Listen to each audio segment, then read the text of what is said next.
بلال قطب نے اگر T V پہ نہیں کہا ہوتا تو میں ممبر سے نہیں کہتا. انہوں نے کیونکہ ٹی وی چینل پہ بول دیا ہے لہٰذا میں یہاں پر بول رہا ہوں. کہنے لگے ہم کربلا گئے، عراق گئے، میرے ساتھ 2 دیوبندی عالم تھے، 2 بریلوی تھے، 1 شیعہ عالم تھے، مولانا محمد حسین اکبر صاحب ان کے ساتھ تھے، اور وہاں کربلا رہے، نجف اشرف رہے، سامرہ کاظمین گئے، بغداد میں گئے حضرت عبدالقادر جیلانی کے مزار پر جی، اور مزاروں پر گئے وہاں بغداد میں جو ہیں. کہنے لگے کہ جب ہم وہاں بغداد میں گئے تو جس کے پاس چابی تھی نا تالے کی جی، مزار کے دروازے پہ تالا پڑا ہوا تھا، متولی نہیں مل رہا تھا، تو اسے ایک دکان سے اٹھا کر لائے کہ بھائی زیارت کرنے آئے، اسے ناراض تو نہیں ہے وہ،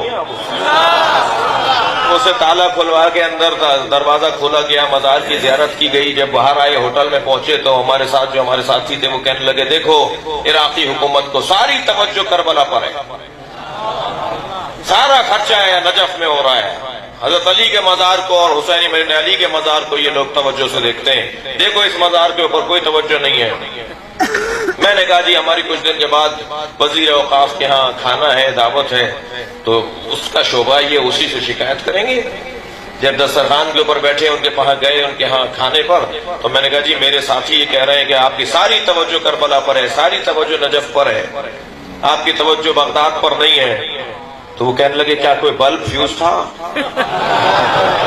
کوئی ٹائل ٹوٹا ہوا تھا مزار کا، کوئی دروازہ کوئی چوکھٹ ادھڑی ہوئی تھی، کوئی ٹوٹی ہوئی تھی؟ کہنے لگے نہیں، بلب تو سب جل رہے تھے، ٹائل ماربل بھی بڑی صفائی بڑی اچھی تھی. کہنے لگے پھر کیا مسئلہ ہے؟ کہنے لگے کوئی توجہ نہیں ہے. کہا نہیں، ظاہر تو ہم نہیں لا سکتے،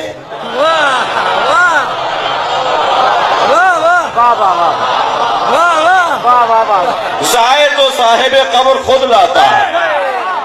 یہ پیسے سے حسین کا ذکر نہیں ہو رہا، حسین کے کردار سے حسین کا ذکر ہو رہا. صلوات پڑھے محمد و آل محمد.